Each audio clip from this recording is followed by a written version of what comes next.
Nilisema mbeleni, nafikiri wote mnanijua. Labda tu mmenisahau kwa kipindi kirefu kwa sababu tayari mida ni mirefu mituache. Lakini ni yule naitwa Ramadhani Bakari, almaarufu wengi wanapenda kuniita Kindende.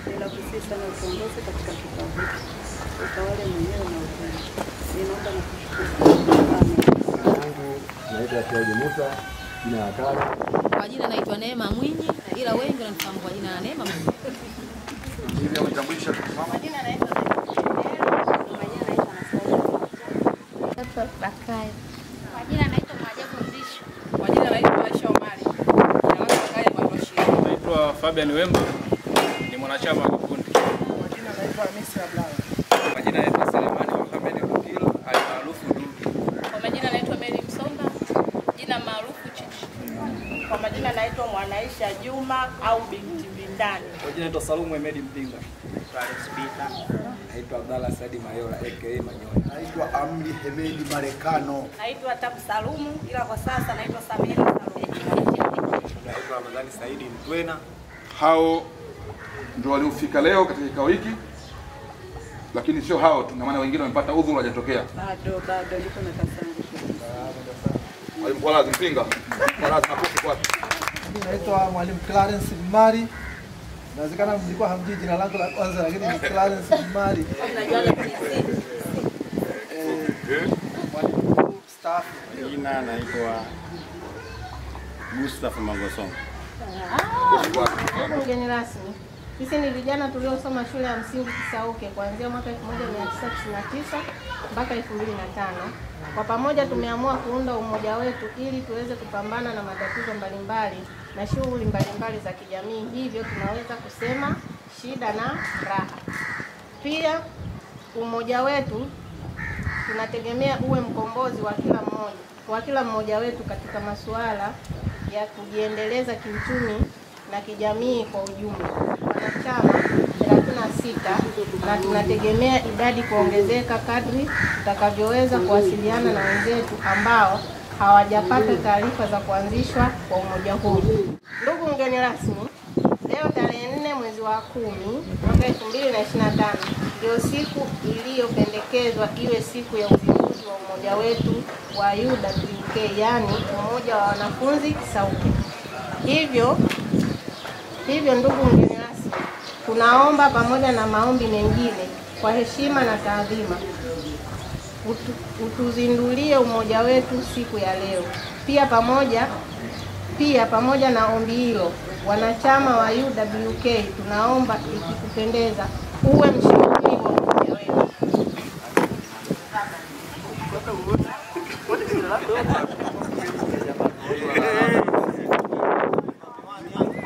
Mmeridhika wenyewe sisi kuwa viongozi wenu na tuendelea mchakato, si ndio jamani? UWK umoja wa wanafunzi Kisauke 90 mpaka 2005. Nafikiri mmeridhika kwaya kuwa mwenyekiti, Janabu Tendere awe katibu na Kindende awe makamu au naibu katibu, si ndio? Naibu mwenyekiti ndio mmeniteua.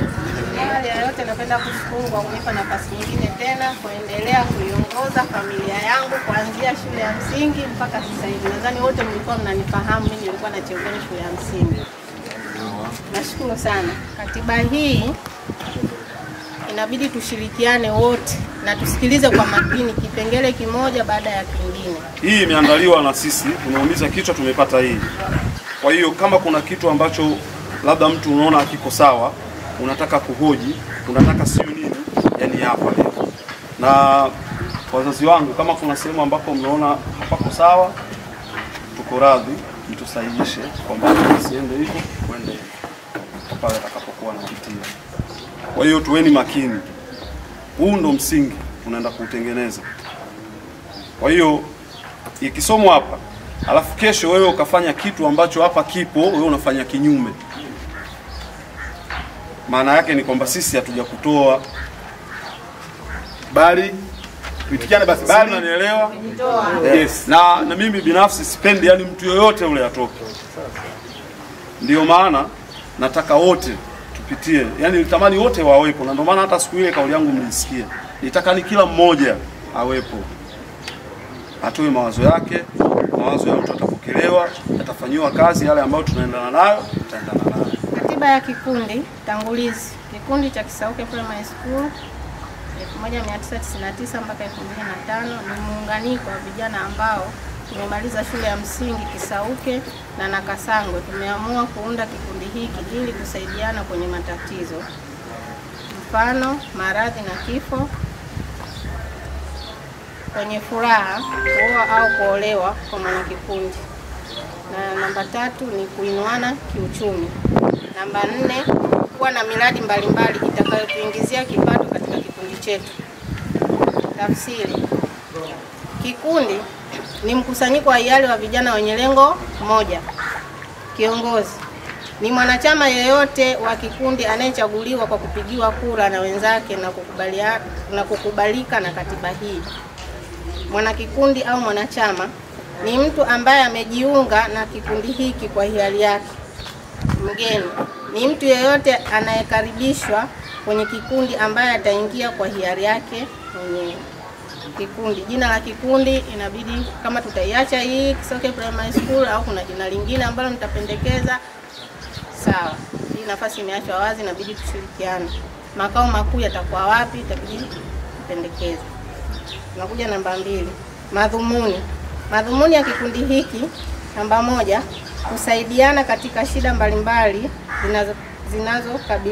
tunazokabiliana nazo kama msiba. Katika msiba,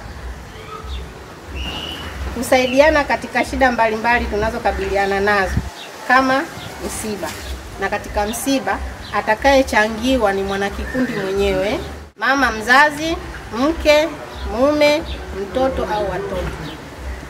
Mgonjwa atakayechangiwa ni yule aliyelazwa hospitali kuanzia wiki 1 na kuendelea. Kuinuana kiuchumi na kupeana fursa mbalimbali kwa kila mwanakikundi mwenye uhitaji. Kufungua fursa za kiuchumi kulingana na mahitaji ya kikundi. Sifa za wanachama. Namba 1, kifungu A. Uwe na utayari wa hiari wa kujiunga na kikundi. B. Uwe na akili timamu. C. Uwe mwadilifu. D. Uwe na uwezo wa kushiriki shughuli za kikundi. Wajibu wa mwanakikundi: A. Kuwajibika kikatiba katika kutekeleza majukumu tuliyokubaliana. B. Kuheshimu vikao na muda uliopangwa. C. Kuheshimu katiba na kuilinda. D. Kuhamasisha kuhusu umoja huu kwa kuutangaza. Ukomo wa mwanakikundi: A. Utovu wa nidhamu kama uchochezi na uchonganishi ndani ya kikundi. B. Usaliti wa kikundi. Wanakikundi watakaa na kujadili mhusika, ikiwa ni pamoja na kuondolewa wanachama wake itakapobidi kufanya hivyo. C. Kutumia mali au jina la kikundi kwa maslahi binafsi. D. Wizi wa mali za kikundi. E. Kutohudhuria vikao na kutoshiriki katika shughuli au miradi ya kikundi kwa muda wa miezi 3 mfululizo bila sababu ya msingi. Uongozi. Sifa za kiongozi wa kikundi: ya kwanza, awe na uwezo wa kuongoza kikundi. Ya pili, awe na akili timamu na mwadilifu. 3, asiwe na uchu wa madaraka. 4, awe mbunifu wa shughuli ambazo zinaweza kuingiza kipato katika kikundi. Muundo wa viongozi: kuna mwenyekiti, katibu, mweka hazina, kamati tendaji. Majukumu ya viongozi. Majukumu ya mwenyekiti kwaya: namba 1, kuongoza mikutano ya kikundi ikiwa pamoja na kufunga na kufungua vikao. B. Kulinda na kusimamia katiba ya kikundi. C. Kusimamia shughuli za kikundi. D. Kulinda haki za kila mwanakikundi kama vile kutoa maoni, mapendekezo wakati wa vikao halali vya kikundi. E. Kuidhinisha matumizi yoyote ya fedha za kikundi. Majukumu ya katibu: A. Atakuwa ndiye mtendaji mkuu wa kikundi. B. Kusimamia mawasiliano ya wanakikundi. C. Kumshauri mwenyekiti. Majukumu ya mweka hazina: A. Kupokea na kutunza fedha za kikundi. B. Kutunza kumbukumbu za fedha na miradi. C. Kutoa taarifa ya mapato na matumizi ya miradi pale itakapotakiwa kufanya hivyo. Kamati tendaji.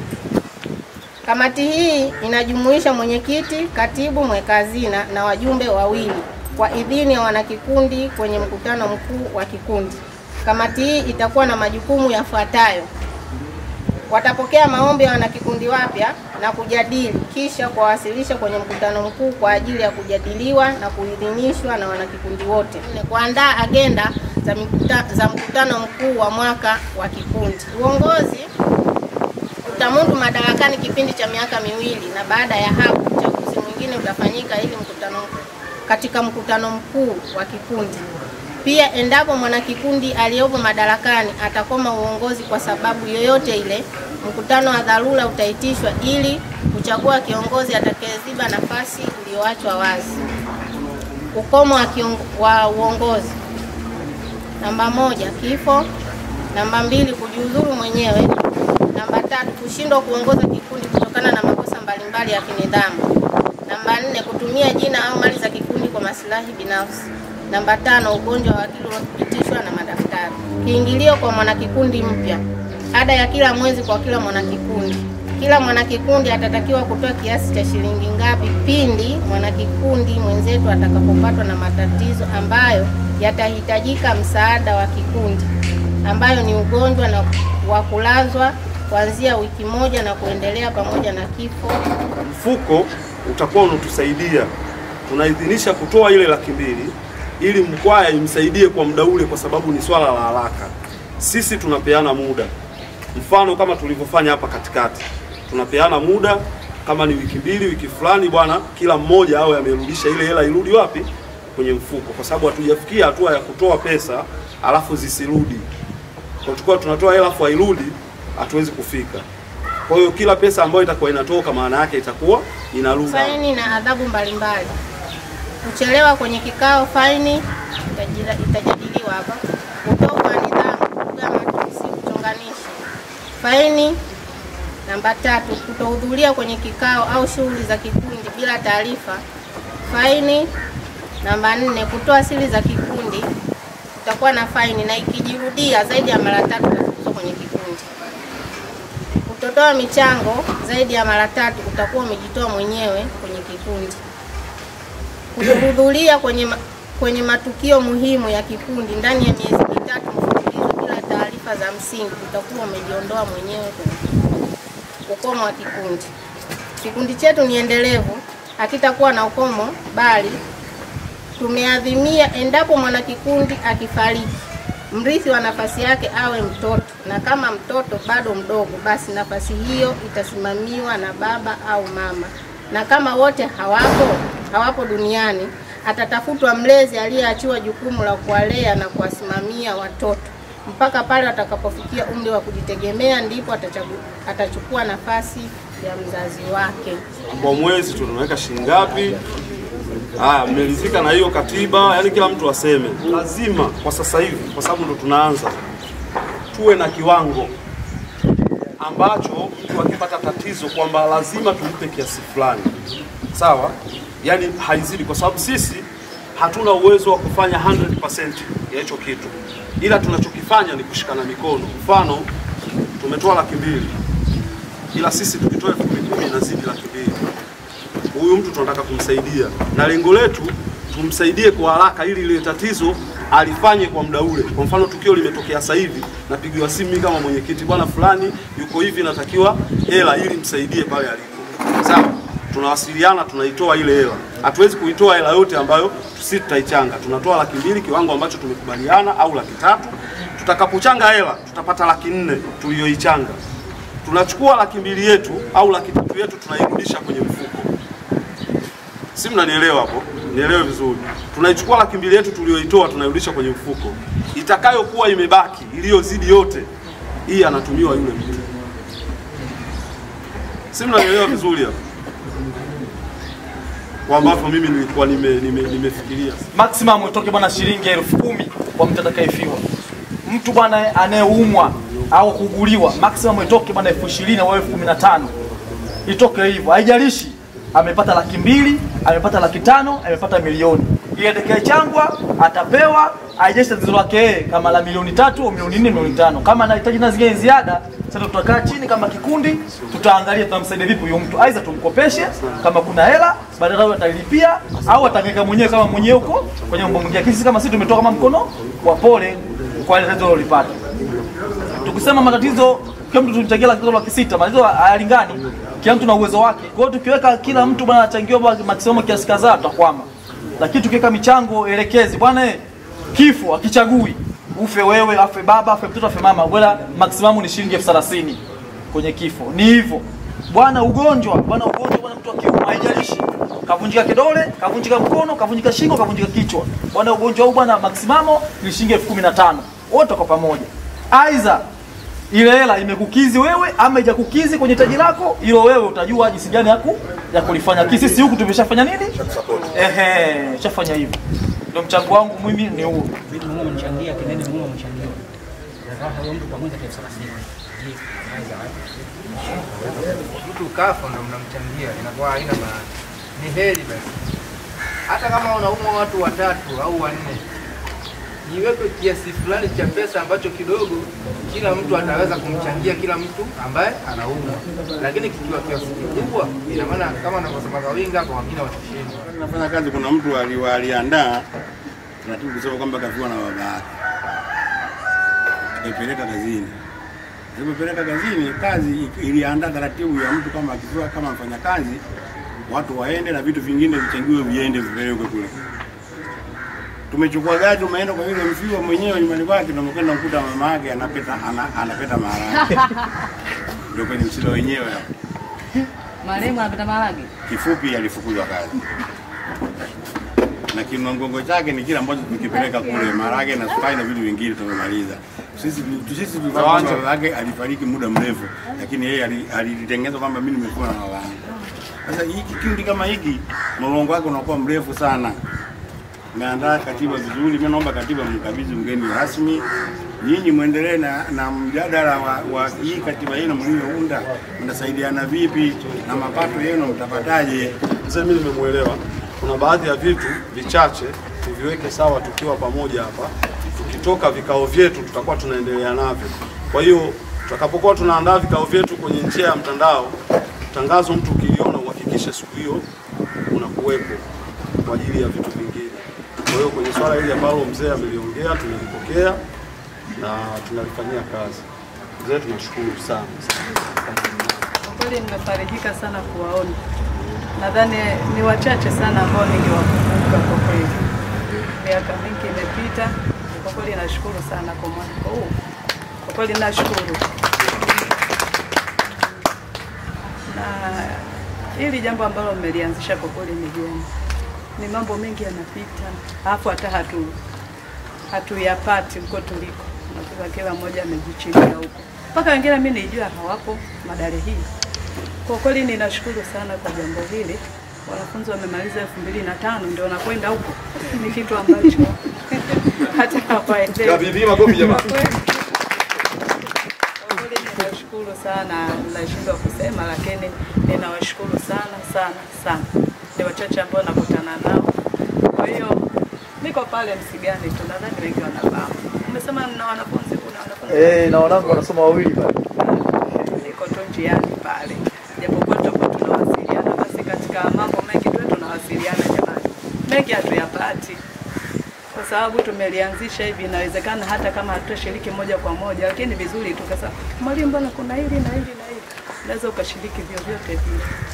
Kwa hiyo naomba tuzidi tu kukumbukana kama mlivyofanya. Kwa kweli ninawashukuru sana, asante. Wanasema nini? UWK. Ndio. Mnajibuje sasa mtakuita mmoja wanafunzi Kisauke? Mimi baadaye mwe na nani yenu mtakwambia UWK na yeye mnajibu unasema kitu fulani. Ndugu mwenyekiti wa UWK, ndugu katibu, viongozi wengine, wageni waalikwa na wanachama wote, awali ya yote napenda kumshukuru Mwenyezi Mungu mwingi wa rehema aliyetupa uhai na fursa ya kuweza kukutana siku ya leo. Pia nawashukuru sana kwa kwa kutukumbuka na kutualika katika sherehe yenu ya uzinduzi wa umoja wenu unaojulikana kama UWK. Ndugu wana UWK, napenda nichukue nafasi hii kuwapongeza sana kwa kufikiria kuanzisha umoja wenu wa UWK. Hongereni sana.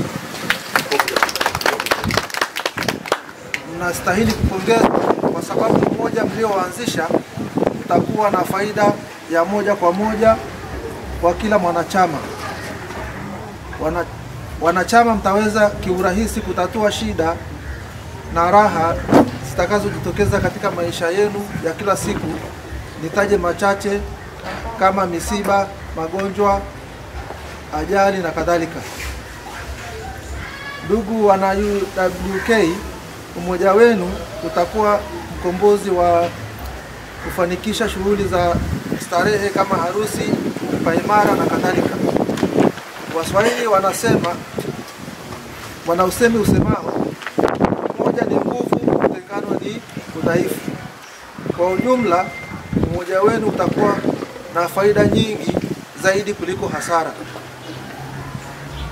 Ndugu wana UWK, katiba yenu mtakaojiwekea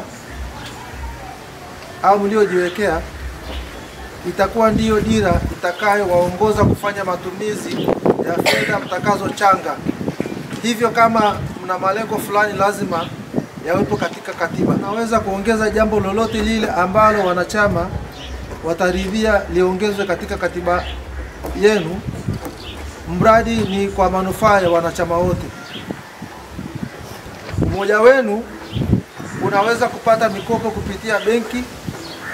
Umoja wenu unaweza kupata ufadhili kutoka mashirika yatoao misaada kwa vikundi mbalimbali, ili mradi umoja wenu uwe umesajiliwa kisheria serikalini.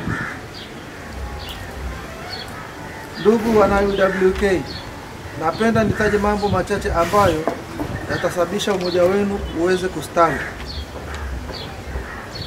Kila mwanachama, moja wapo ikiwa ni kila mwanachama kulipa mchango yote inayotakiwa kwa wakati, kuheshimiana, kuhudhuria vikao vilivyopangwa kwa wakati. Pia napenda niyataje mambo machache ambayo yanaweza kudhoofisha umoja wenu: kutolipa michango iliyopangwa kwa wakati, kudharauliana au kusengenyana, kutohudhuria vikao na kadhalika. Hivyo kama mnataka umoja wenu udumu, mnapaswa kuepuka kuyatenda yote ambayo yatakuwa kikwazo cha maendeleo ya umoja wenu. Mwisho lakini sio kwa umuhimu, nawatakia kila laheri katika kuendeleza umoja wenu upate kustawi, upate wanachama wengi wa kutosha, na katika hili mzidi kuwajulisha wenzenu ambao hawajapata taarifa za kuanzishwa kwa umoja huu. Hivyo baada ya kuongea hayo machache katika risala yenu, mliomba niwe mshauri, na kubali ombi hilo, maana kama jambo la kushauri silijui, basi naweza kumtafuta mtaalamu wa jambo lililo juu ya uwezo wangu na tukafanya kushauriana. Napenda kutamka kwamba umoja wenu unaojulikana kama UWK leo tarehe 4 mwezi wa Oktoba 2025 umezinduliwa rasmi. Hongereni sana na asanteni sana kwa kunisikiliza. Amepokea kwa mikono miwili ombi letu la kuwa bado mlezi wetu kutoka shule mpaka sasa, na yeye anasema kama tutamfikishia jambo ambalo litakuwa nje ya uwezo wake kwenye kulitatua, yuko tayari kupiga simu Moshi kuomba msaada kwa wazee wake ili atutatulie tatizo letu. Kwa hiyo kwa hapo tumpe maua yake na tumwambie si mkuu tumelipokea na tuko na wewe kwa bega kwa bega ukiwa na kamati yako. Mimi nafikiri kama tulivyoanza kikao chetu ndipo tutafunga hivyo hivyo, alafu baada hapo mengine atafuata, tutawaga wageni wetu ili situendelee mchakato wetu wa kujadili mambo yetu. Mwalimu, tunaomba utumalizie kufungia kikao chetu ili tuendelee na ajenda nyingine. kwa pamoja nasi Bwana, ututangulie katika jambo hili jema, ukalitangulie wewe mwenyewe na kutuongoza wewe mwenyewe. Ninaomba na kushukuru. Amen.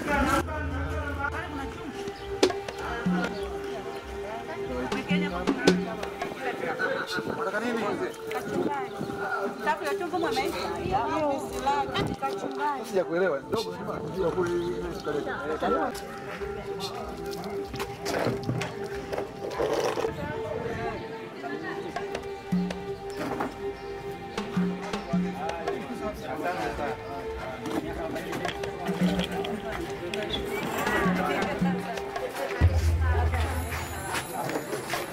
Thank you.